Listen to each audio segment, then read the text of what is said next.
Hello friend, welcome back to my YouTube channel. I am your friend Dr. ख्वाहिश Hayyan and you are watching my YouTube channel Dr. ख्वाहिश Hayyan. Friend, जैसा कि आप लोग जानते हैं कि मैं हेल्थ और हेल्थ केयर टॉपिक्स पर वीडियोस बनाता हूँ. तो आज जो मेरा टॉपिक है वो है एंजाइना. एंजाइना पेक्टोसिस क्या होता है, दिल में उठने वाला दर्द क्या है, किस वजह से होता है, क्यों होता है, इसका इलाज क्या है, इसकी डायग्नोज कैसे है, कैसे इसको पता करते हैं. मैं आज सारी चीज़ों के बारे में आपको बताने की कोशिश करूँगा. तो जो लोग मेरे YouTube चैनल पर हैं, नए हैं, वो मेरा YouTube चैनल सब्सक्राइब करते हैं, बेल आइकन को भी हिट कर दें, जिससे आने वाली जितनी भी मेरी अपकमिंग वीडियोस हैं उनका आपको नोटिफिकेशन मिलता रहे. तो फ्रेंड, शुरू करते हैं आज का वीडियो. एंजाइना पेक्टोसिस. फ्रेंड, एंजाइना का मतलब होता है सीने में उठने वाला दर्द, घबराहट, जलन. सिर्फ एंजाइना का मतलब सिर्फ दर्द ही नहीं है, वो जलन में भी हो सकता है, दर्द में भी हो सकता है. ऐसे तो उसको क्या कहते हैं, एंजाइना. ये दर्द जो है आपके दिल के छाती के किसी भी हिस्से में हो सकता है.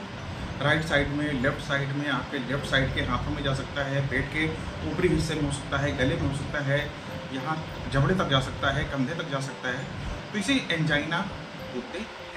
लेकिन एंजाइना कब होता है, तो आप सबसे पहले ये समझ लीजिए कि आप लोग ये जानते हैं कि हमें जिंदा रहने के लिए ऑक्सीजन की ज़रूरत पड़ती है. ऑक्सीजन हमारे सारे ऑर्गन्स को काम करने के लिए, हमारे शरीर के सारे अंगों को काम करने के लिए ऑक्सीजन की ज़रूरत पड़ती है. और ये ऑक्सीजन ले जाता है खून की नसें, खून की नलियाँ, ठीक है, अंगों तक पहुँचाने का काम करती है. और खून को अंगों तक पहुंचाने का काम करता है हमारा हार्ट. किसी वजह से इन खून की जो नलियां होती हैं, खून की नसें होती हैं, अगर उनके अंदर एक तरह का ब्लॉक जमा हो जाता है, एक तरह का रुकावट वाली चीज़ होती है, ब्लॉकेज होना शुरू हो जाता है, जिसे ब्लॉक बोलते हैं. ब्लॉक जो कई चीज़ों से मिलकर बनता है, कोलेस्ट्रॉल, फैट, डेड सेल्स, ठीक है, और आपकी प्लेटलेट, इन सब को मिलकर जो बनता है उसे ब्लॉक कहते हैं, ब्लॉकेज कहते हैं. ये जो ब्लॉकेज है खून की नलियों में जब जो है जमना शुरू हो जाता है, तो धीरे धीरे खून की जो नलियां हैं वो नैरो होना शुरू हो जाती हैं, मतलब पतली होना शुरू हो जाती हैं. तो दिल को जितना खून चाहिए, जितना ऑक्सीजन चाहिए, उतना ना मिल पाने की वजह से फिर जो होता है ये अपना काम सही से नहीं कर पाता है. कभी कभी इसका रिदम भी बिगड़ जाता है. तो इस वक्त जो उठने वाला दर्द है उसे हम एंजाइना पेक्टोसिस कहते हैं. यही ब्लॉकेज आगे जाके आपको हार्ट अटैक कराती है, सीओडी कराती हैं, कोरोनरी आर्टरी डिजीज कराती हैं. जब ये ब्लॉकेज 70-80% हो जाता है तब. तो इसे समझिए, ये एक बहुत गंभीर बीमारी है. अगर ये आपके शरीर में हो रहा है तो फिर ये कहीं ना कहीं आपको संकेत है कि भाई आपको आगे आने वाले समय में कहीं हार्ट अटैक तो नहीं होने वाला है. तो एंजाइना आप समझ गए. एंजाइना बेसिकली ऑक्सीजन जो है और खून और ऑक्सीजन जो है हार्ट तक पूरी तरीके से प्रॉपर ना पहुंच पाने की वजह से हार्ट की मसल्स जो होती हैं वो वहां पर धीरे धीरे थोड़ा सा काम करना कम करती हैं, टाइट होने लगती हैं, काम करना कम कर देती हैं, जिसकी वजह से वहां पर दर्द होना शुरू हो जाता है, जिसे हम लोग एंजाइना बोलते हैं, एंजाइना पेक्टोसिस बोलते हैं. बेसिकली एंजाइना दो तरह के होते हैं, और भी तरीके के होते हैं, वेरिएंट एंजाइना, पोस्टपैरेंटियल एंजाइना.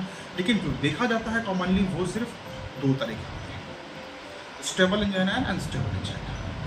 इसके जो सिम्टम्स होते हैं, इसका सिम्टम्स एंजाइना का क्या होता है कि वो आपको छाती में भारीपन रह सकता है, ऐसा लगता है जैसे छाती पर किसी ने पत्थर रख दिया है, आपको बोझ रख दिया है. और आपको दर्द हो सकता है, छाती के किसी भी हिस्से में दर्द हो सकता है, राइट साइड में, लेफ्ट साइड में, आपको पेट के ऊपरी हिस्से में, पेट के इस हिस्से में, आपको छाती में, छाती के ऊपरी हिस्से में, गर्दन में, जबड़ों में, कंधों में, पीठ के पीछे जा सकता है, हार्ट के जस्ट पीछे पीठ पर जा सकता है, बाएं हाथ में जा सकता है, नीचे की तरफ जा सकता है, और यहाँ तक कि राइट हैंड तक भी ये जा सकता है, ठीक है. और जलन भी हो सकती है सीने में. ये सारी चीज़ों को आप अनदेखा ना करें. कई बार पेशेंट ऐसे आते हैं जो उन्हें लगता है कि ये सिर्फ गैस चढ़ रही है, हमें सिर्फ गैस की प्रॉब्लम हो रही है, लेकिन उन्हें गैस की प्रॉब्लम ना होकर जब हम लोग इसको इन्वेस्टिगेशन करते हैं तब पता चलता है कि नहीं, ये तो हार्ट डिजीज़ हो रही है, इन्हें दिल की एक बीमारी हो रही है. एंजाइना में दो तरह के मैंने एंजाइना बताया, stable angina and unstable angina. Unstable angina वो होता है कि उसमें पेशेंट क्या बोलता है, पेशेंट ये बोलता है कि डॉक्टर साहब मैं बिल्कुल ठीक हूँ, लेकिन जब मैं चलता हूँ, जीने चढ़ता हूँ, सीढ़ियाँ चढ़ता हूँ, थोड़ा सा तेज चलता हूँ, दौड़ता हूँ, तब मुझे सांस फूलने लगती है, यहाँ दर्द होने लगता है, घबराहट होने लगती है, ये सारी चीज़ों को बताएं। लेकिन जैसे ही आराम करता हूँ, दवाएं लेता हूँ, ठीक हो। अनस्टेबल एंजाइना में आप दवाएं और आराम लेने पर भी आपको, आराम करने पर भी और दवाएं लेने पर भी आपको जरा सा भी आराम नहीं मिलता, तो उसे अनस्टेबल एंजाइना कहते हैं। जिन सारी प्रॉब्लम्स के साथ में जब आप डॉक्टर के पास जाते हैं तो डॉक्टर्स आपको कई जांचें करा सकते हैं, कुछ ब्लड की जांच करा सकते हैं, ECG, टूटी को और भी कई जांचें वो करा सकते हैं, जो उस वक्त उन्हें वो समझ में आएगा।